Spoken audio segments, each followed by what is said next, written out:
Welcome to the Entrepreneurship Hall of Fame celebration for the Gary W. Rollins College of Business at the University of Tennessee at Chattanooga. The Hall of Fame was created to showcase the entrepreneurial spirit that provides innovation and economic growth. We want to highlight the many accomplishments of our honorees and celebrate the transformative impact of entrepreneurship. The Rollins College of Business began recognizing these innovative trailblazers in 1999. Dr. Richard Beecher, who held the Clarence E. Harris Chair of Excellence in Business and Entrepreneurship for 17 years, gathered Chattanooga business leaders who wanted to recognize the entrepreneurial heritage that built our city and our nation. The Hall of Fame initially focused on Chattanooga entrepreneurs. Now it looks nationally to recognize successful entrepreneurs with strong ties to Chattanooga and UTC. The Hall of Fame celebrates the legacy of those who continue to ignite the economy and serve as role models for UTC students. Together, members illustrate the transformational power of entrepreneurship. We're proud to serve an important role in sharing these stories with entrepreneurs of the future. We hope that the Hall of Fame will continue to inspire the next generation of leaders who are driven to impact the future.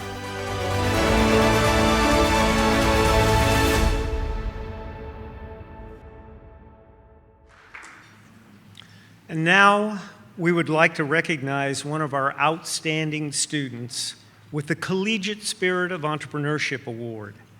It is my distinct privilege to bestow this award, which is given to a UTC student who exhibits passion and potential for entrepreneurial pursuits by demonstrating the key entrepreneurial characteristics of leadership, commitment, determination, resourcefulness, and focus on both the opportunity and the team. This year's recipient is highly deserving of this recognition, and his name is Devin Lay. Devin is a management major in the Gary W. Rollins College of Business and is a participant in the RISE program, where he is coached by our entrepreneur in residence, Mike Bradshaw. He is the founder of Since Birth Apparel, a lifestyle clothing brand representing potential, origin, and truth. If you again turn to the screen, we will introduce you to Devin, give you a glimpse into his company, and showcase his accomplishments. What brought me to UTC was just the culture. I really enjoy the people, like the environment, the nature, and I could tell something was gonna happen here. And I was like, I wanna be a part of whatever's happening here. The name of the brand, Origin, is really from where you've been since birth. I guess to say one of our biggest topic pieces is actually African since birth. And so being a black man from Memphis, Tennessee, born and raised, it's just something you always realize, you know, it's where you started from. And so African since birth, at least for the most part to me, just means I know where I've been, I know where I came from, I know where I'm going to. So I've never left that. We just want to be a conversational piece that talks about you, the individual, about your experience, your life, how you can explore the world, how you become better, how you increase yourself, how you make yourself where you want to always be. Devin's an exceptional young entrepreneur. He has the courage to really look at his customers face on. He experiments with his customers. Every piece that he produces is a billboard for his business. And he has the technical skills, the craft, to make his art come alive. It's truly phenomenal to watch him work through things. Devin strikes me as somebody who probably will ultimately become a serial entrepreneur. He'll probably move on from this business to another one and another one after that, and continue to compound his knowledge and his skill set and his ability to be successful in entrepreneurship. Where do I see myself? I see the brand. That's the main thing that's been on my eyes. I've never seen a stopping point. I see it becoming significantly bigger and exploring a whole different aspect of the entrepreneurship journey, everything involved in it. I've discovered that Devin has a real sense of who he is and what he wants, and seems to have all of the tools necessary to enter on that journey, that long journey that he's going to take to build his brand and a highly successful business in the future.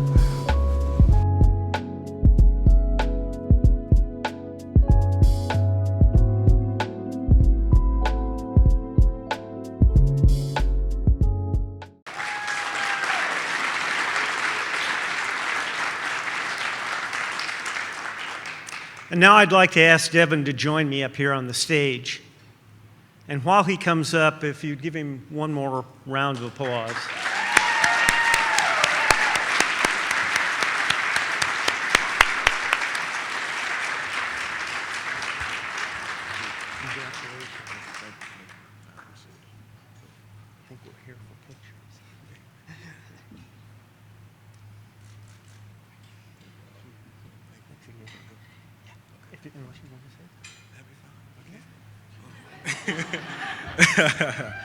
Hey everyone. Hey.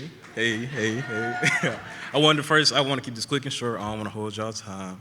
So I just want to say thank you. I want to say special great thanks to everybody here. Ms. Libby Satin, she helped me with this very much so. Mike Bradshaw, Dean Dooley right there, and Mr. Lyons. They all helped me so significantly. I wanted to give the inductees, Mr. Mills and Mr. Rollins, they're the greatest. I'm jealous, but I'm gonna get there one day. I just want to say that I want to thank everybody, and I want y'all to focus on yourselves and how you can improve yourselves and make yourselves better. Y'all journey is not done yet. You always can evolve. Time just doesn't stop anybody. Everybody has their own chance and keep increasing and keep developing. Just never stop. Keep focusing on yourself so you can always become better, because when you're better, you can help others. That's it.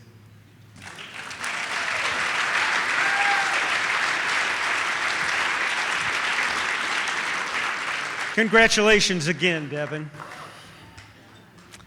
And now we come to the induction of the newest members into the Entrepreneurship Hall of Fame.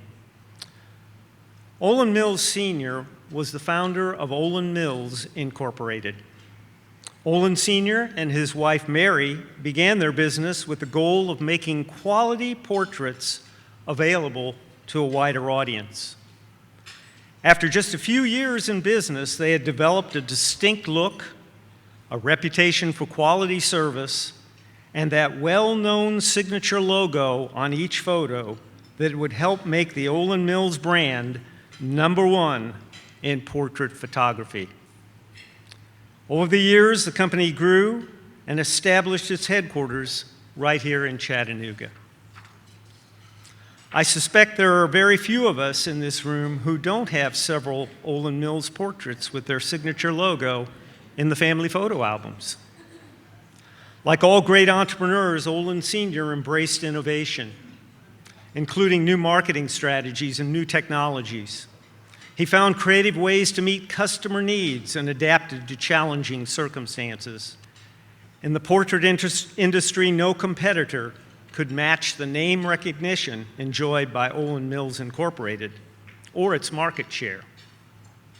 After Olin Mills Sr. retired from the company, his sons, Olin Mills II and C.G. Mills, assumed management of Olin Mills Studios nationwide.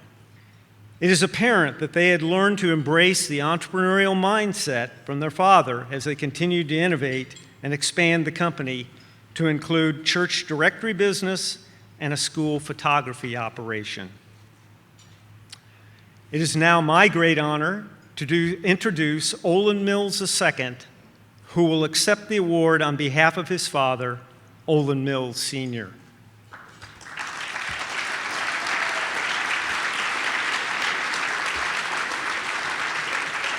And as he comes to the stage, a few words about Olin Mills II.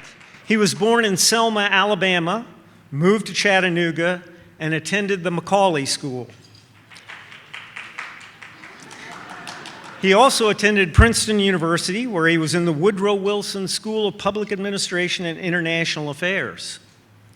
He served in the United States Army, including a year of duty in Korea as a helicopter pilot. In addition to his leadership at Olin Mills Studios, he has had a great impact on the Chattanooga region. He served as a member of the Board of Trustees of the Macaulay School, was a regent of the University of the South in Sewanee. He was the first chairman of the River City Company, helped raise funds to launch the Tennessee Aquarium, and was on its first board of directors. Please join me in welcoming Olin Mills II to the stage.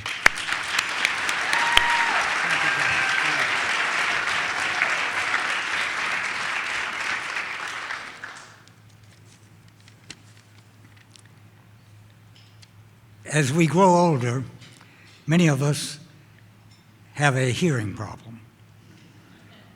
I am doubly blessed. I have a speaking problem. So we videoed my presentation, and here's the story.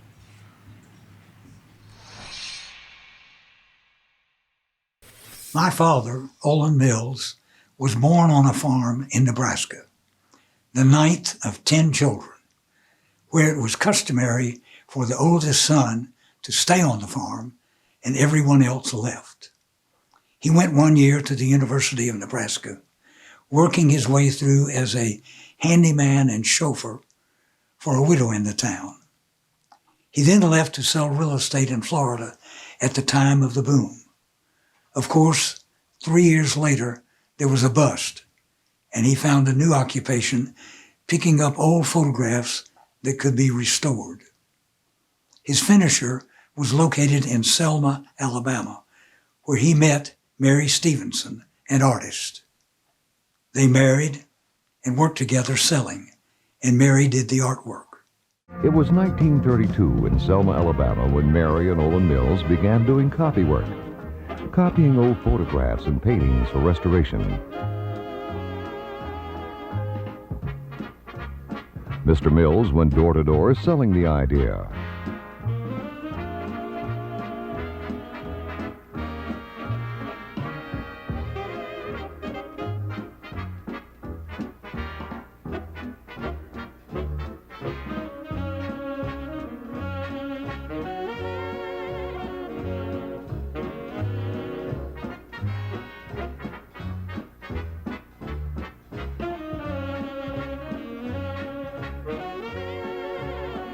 Mrs. Mills, an artist, did the restorations.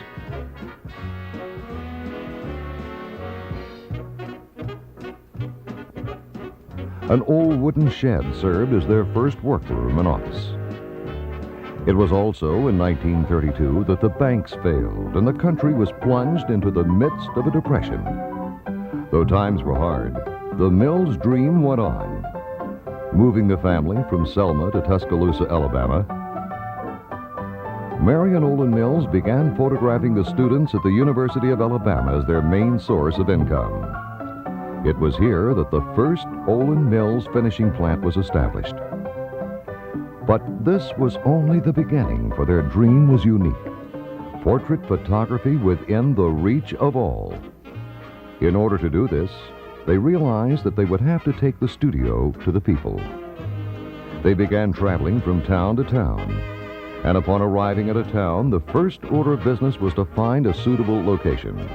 A tourist home, a boarding house, or a lodge hall became their temporary studio. The entire community was canvassed door to door, selling certificates for portraits, and appointments were made. The families would come to the temporary studio and have their portraits taken.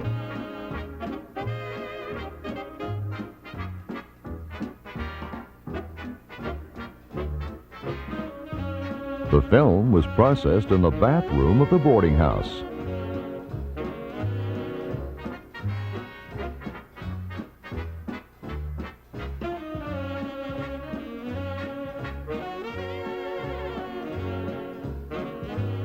Red proofs were made in the daylight the following day.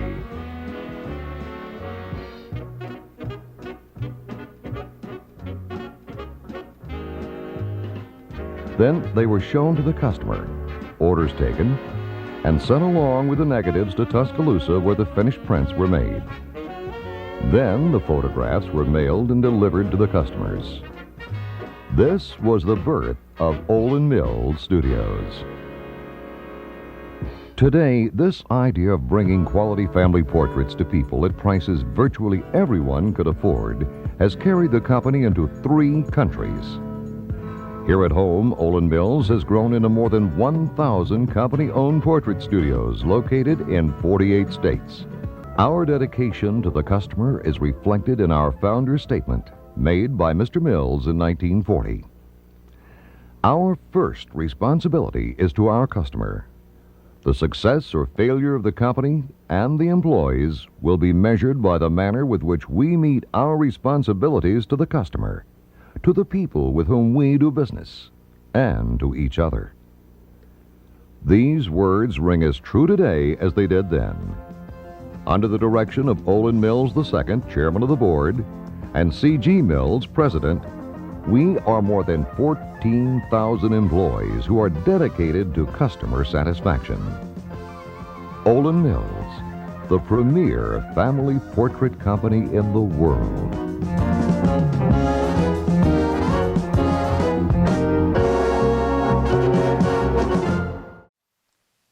My father often told this story about the start of the business.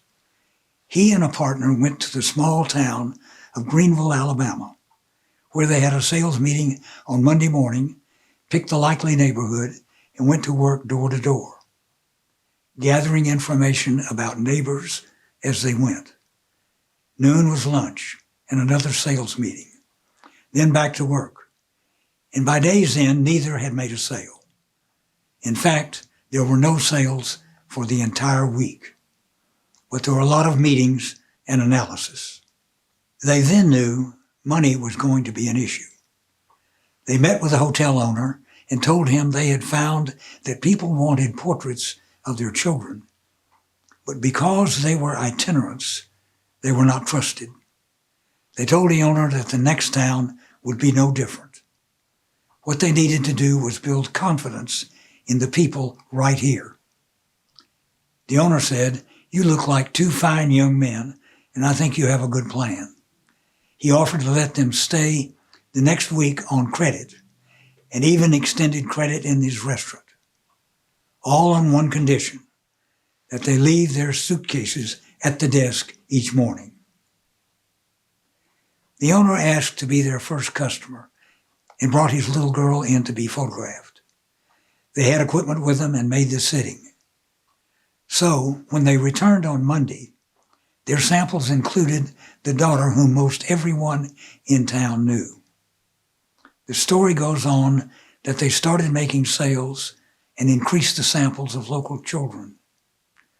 Their confidence increased as well as their sales.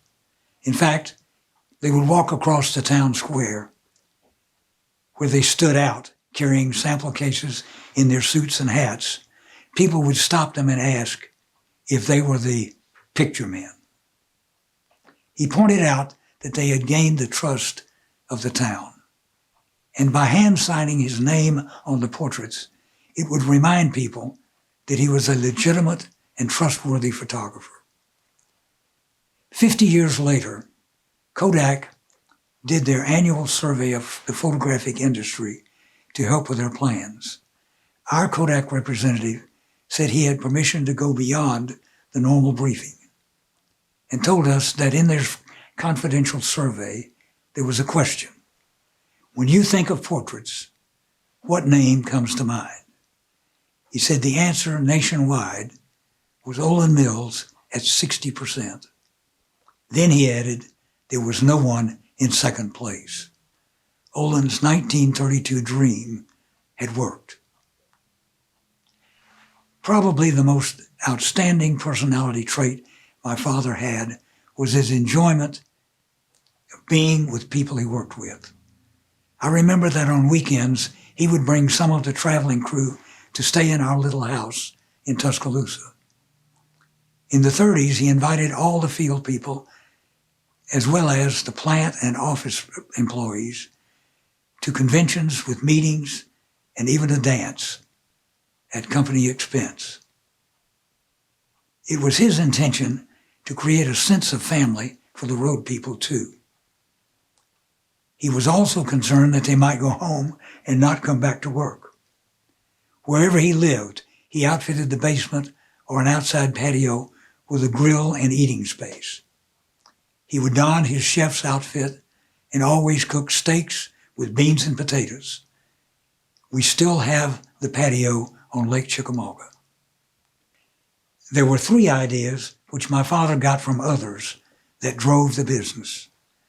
The loss leader of 1 8x10 for $1, telemarketing, and the 3-sitting club plan. The business started slowly. Mary Mills, having gone to the University of Alabama, was able to get into sororities to arrange sittings and thereby keep the family afloat. The first 2 years, Olin got a couple of photographers working. Then an outfit, Frontier Studios, out of Cheyenne, Wyoming, came through Alabama with carloads of very young people selling portraits, using much the same technique. The difference was, Olin was selling a $4 sitting fee, and they were selling an 8x10 for just $1. The results were phenomenal. Olin adopted the idea and hired some of their people, and his business expanded rapidly. Reading from an Alabama business book from 1939, it states that Olin Mills' sales were $5,000 in 1935.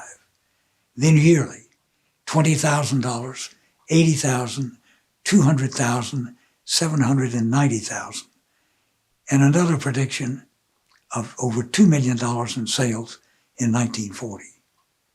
That's a sustained growth rate of 400% yearly. Then in 1941 came the big war. Even with people joining the services, no new cars, gas and tire rationing, they were able to keep most of the traveling photographers going and also added studios at some military bases.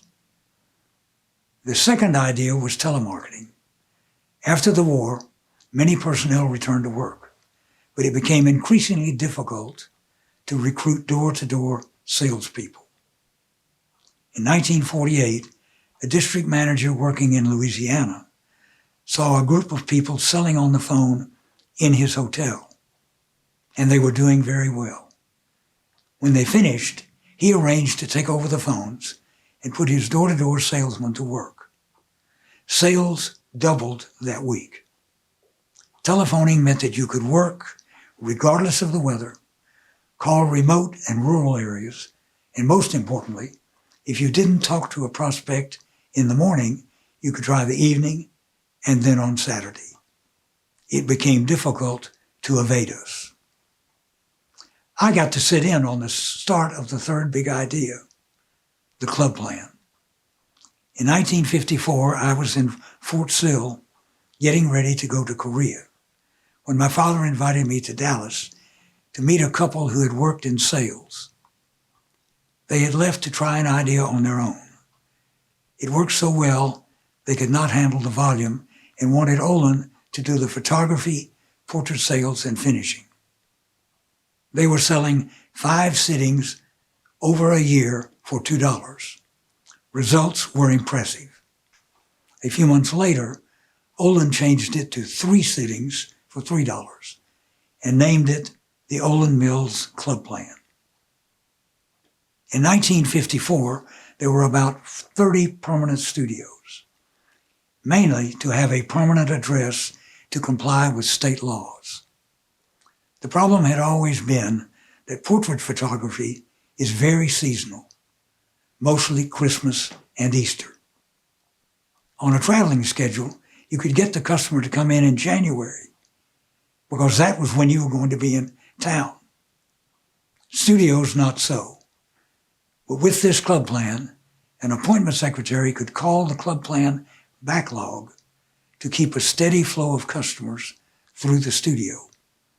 We found that we could open more studios and go into larger towns, which was a huge potential for us. Then in 1969, my father retired, as he had always said he would, at the age of 65. My brother CG and I continued with the business. We developed school photography. Then we developed a church directory business, where eventually we were the market leaders. We also moved to color film, and later to digital photography. Then we became part of a creative destruction. When Apple introduced iPhones, they had cameras that were progressively better than the ones we used. Over time, more people found that they could forego the rigmarole of going to a studio. They could take a shot of their child and share it with grandma in seconds. And they could do it daily. Just about all of the photography business went into a decline. In 2011, we were fortunate to sell the company to Lifetouch, the largest school photographer. 4 months later, Kodak declared bankruptcy. For me and many others, it has been a wonderful experience, and it all started with my father, a farm boy from Nebraska, who had exceptional energy and drive, listened to the ideas of others, and got to see his vision unfold.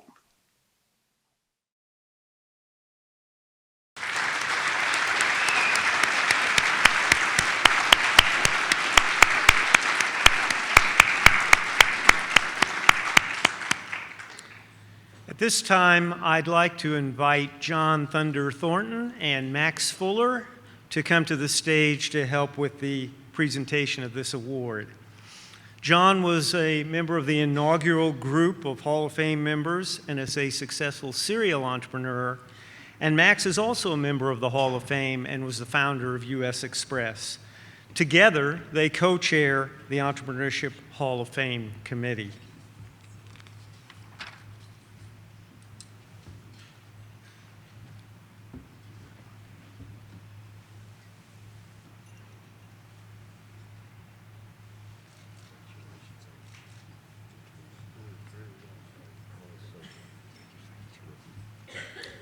Mr. Mills, on behalf of the Gary W. Rollins College of Business, I would like to congratulate you and your family on your father's induction into the Entrepreneurship Hall of Fame.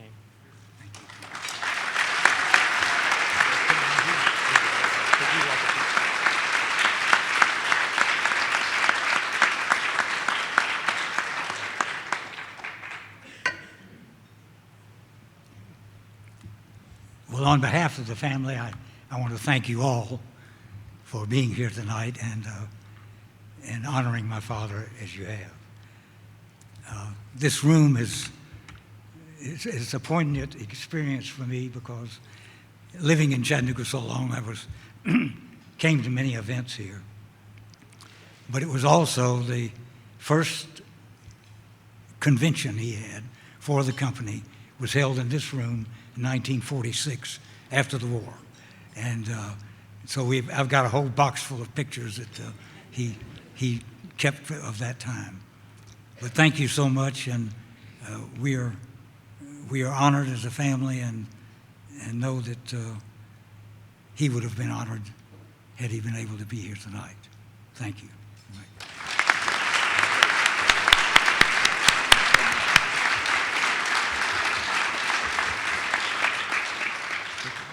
John and I go back a way. He was on our board of directors when we first got a board of directors. We were strictly a family company for a long time, and until we ran him off. Good move. Well, again, our sincere congratulations.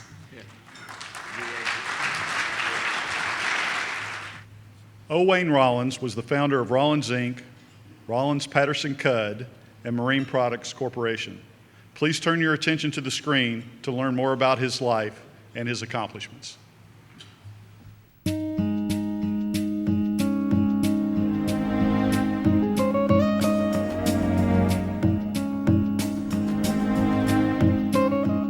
O. Wayne Rollins, with his brother John Rollins, co-founded what we know as Rollins Incorporated in 1948. Over 50 years ago, when most people mistakenly thought radio was dead because of television's arrival, Wayne Rollins had the vision to build and buy radio stations. Wayne Rollins also was regarded as a pioneer in what today is known as niche marketing, where station programming was directed to a specific group of listeners. As a network of radio stations evolved, he began buying television stations in order to provide future growth potential to radio station employees.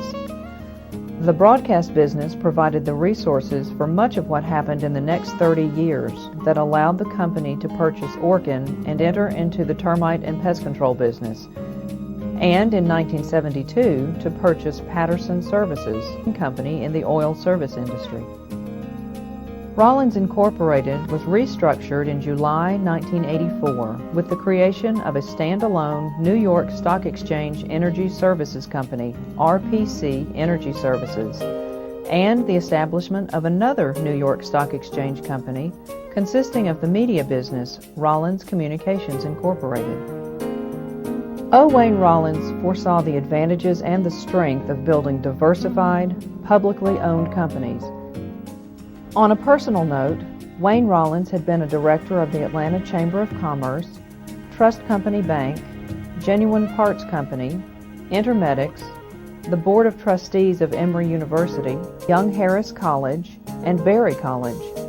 He was also a recipient of doctoral degrees from Berry College, Cumberland College, Emory University, and Colgate University, and had been named to America's Best Dressed list 3 times. In addition to all of these wonderful honors, 3 of the most coveted were those presented by the Academy of Achievement in 1982, in 1986, where he was recognized by the Horatio Alger Association as one of that year's most outstanding Americans, and in 1989 was distinguished as the National Philanthropist of the Year.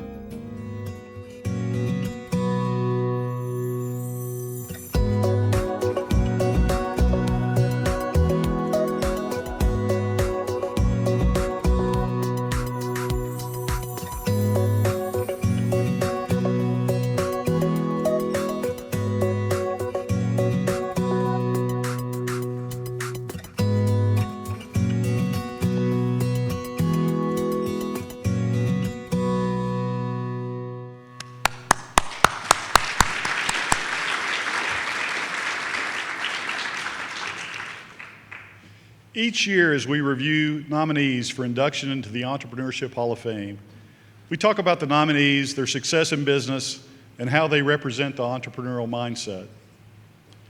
As I've learned more about O. Wayne Rollins, he is the epitome of the American dream. He built a number of successful companies, and his story illustrates the power of entrepreneurship has to transform individuals, industries, and communities. One thing that really struck me about O. Wayne Rollins when learning about him was his sense of restlessness, that rare entrepreneurial trait of never being satisfied with the status quo. He once said, "Whatever it is, if I undertake it, I'm not going to be an average person. I'm going to be better than average. I spent my entire life competing against the average in whatever it was, not being satisfied, constantly wanting to be better than average." As I learned more about O. Wayne Rollins, I was also impressed about his focus on getting the fundamentals right and not making things more complicated than they need to be. This trait, it seems to me, helped ground his entrepreneurial spirit in the basics of practical results, quality execution, and personal integrity. He was entrepreneurial, but had both feet planted securely on the ground. These traits were clearly passed along to his sons, Gary, and his late brother, Randall. Together, they took what they learned from their father and created the world's largest and best pest control company. They also followed in their father's footsteps by understanding the importance of philanthropy. The generosity of Gary and his wife, Kathleen, to our college has set us on a trajectory that was almost unimaginable a few years ago. The naming gift is directly impacting students through generous scholarship support and our ability to hire exceptional faculty. It also supported the beautiful renovation of Fletcher Hall, and in the future, the unrestricted portion of the gift will support our ability to launch new initiatives focused on developing new academic programs and ensuring student success. Gary's father said, "Giving to a living institution that goes on and affects people's lives, to me, that's the best. That's the highest kind of giving when you invest in people." Gary and Kathleen, from the bottom of my heart and on behalf of the entire college, thank you for what you've done for UTC.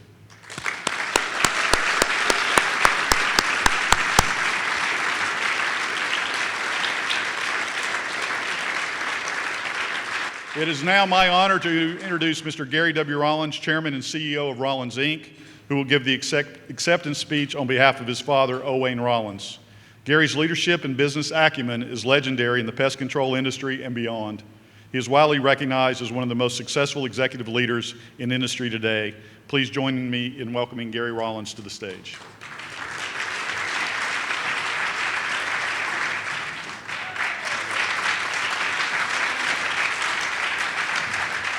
I've had a knee replacement and I'm looking for my old knee back. What do you think my chances are? Seriously, good evening. As Robert indicated, I'm Gary Rollins, Wayne's son, and I'd like to share with you some stories involving my dad and examples of Dad's wisdom. First of all, on behalf of our family, we'd like to thank those involved with the selection of Dad in the College of Business Entrepreneurship 2022 Hall of Fame.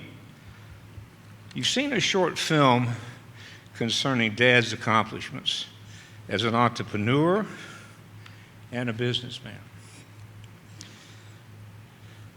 I would like to now refer more about my dad from a personal perspective. To begin with, my dad lived a very successful life that was measured in several areas: his marriage, his family, his religion, his philanthropy, and business success. Growing up, Dad didn't know that he was poor because everybody else around him was poor, except one neighbor that he considered was rich because he had 3 cows. Dad initially worked on a family farm and then at textile mills in the Chattanooga area during the Great Depression. He later worked for Hercules Powder Company, making TNT for the war. Well, these activities all took place before he opened his first radio station in Radford, Virginia, WRAD. The video took you through the business ends that took place with WRAD and others. Well, I have people ask me, what was my father like as a person? Well, I'd like to share with you some observations and a definition of that. Dad was a devoted husband, a good father, a Christian, and supported many charities and gave back and countless others in many ways. He and my mother and our family were members of Peachtree Road United Methodist Church in Atlanta. He also remained involved with his childhood church, Smith Chapel, a small Methodist church in Catoosa County, Georgia. Dad and Mother were married for 60 years. Dad supported, and you've heard much of that, but supported Emory University, where the Rollins School of Public Health is named for our family. And also, he and the family supported Berry College, Young Harris College, Cumberland University, and many other schools. Those institutions all benefited from Mother and Dad's philanthropic effort. There were numerous other charitable organizations that my parents supported, and many were covered in the video.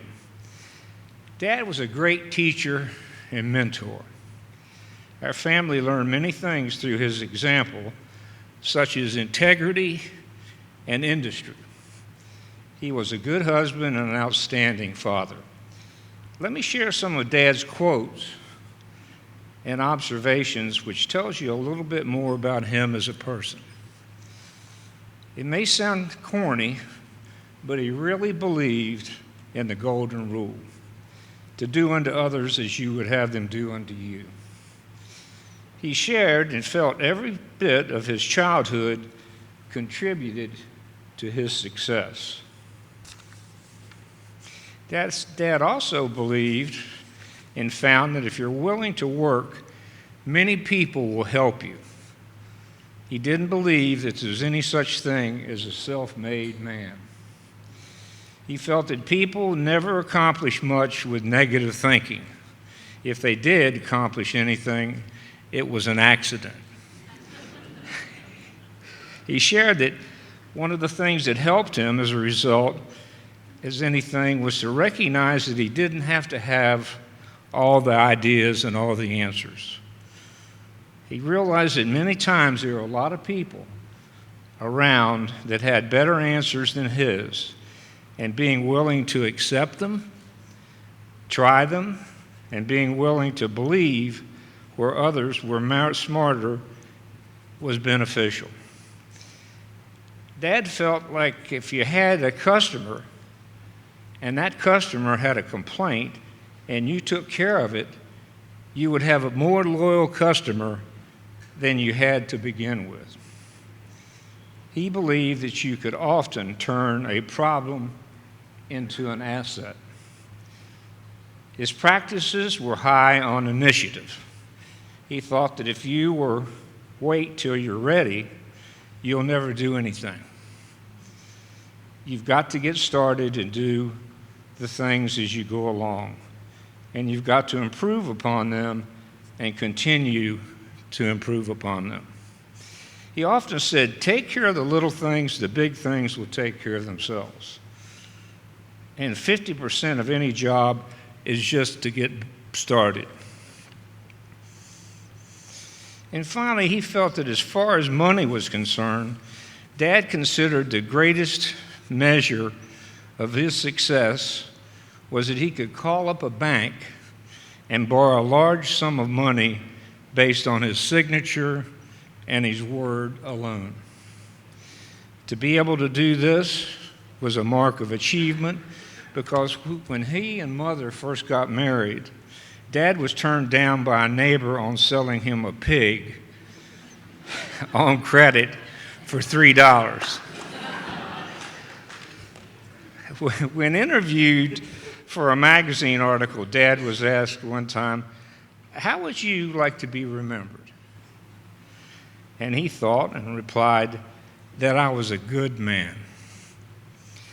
Well, that humble answer tells a lot about my dad, and I think he's achieved his goal.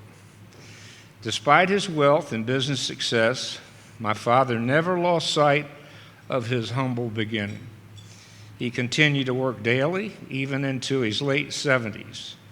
And we were fortunate that he passed along his values and learnings to my brother, myself, and our family, and many others. We were indeed fortunate that Dad taught and coached Randall and me during our more than 50 years working together.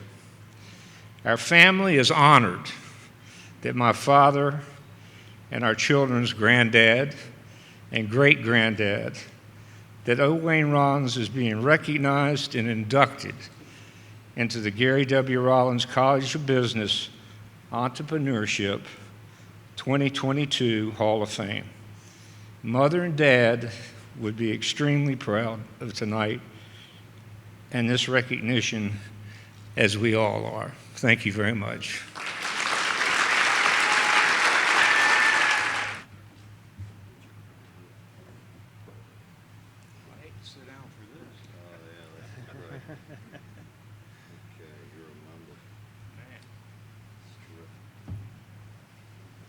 Mess up my hair.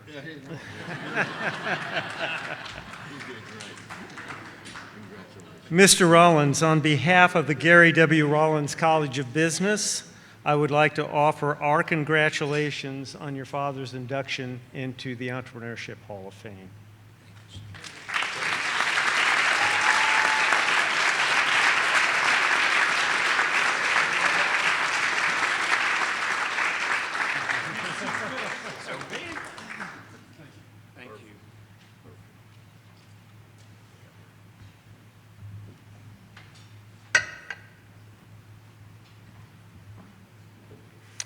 Thank you all for joining us tonight to celebrate the Entrepreneurship Hall of Fame and all of these deserving inductees and award winners. We hope you've enjoyed your evening and you've been inspired by the spirit and the power of entrepreneurship. Can we have one more round of applause for our 3 awardees tonight?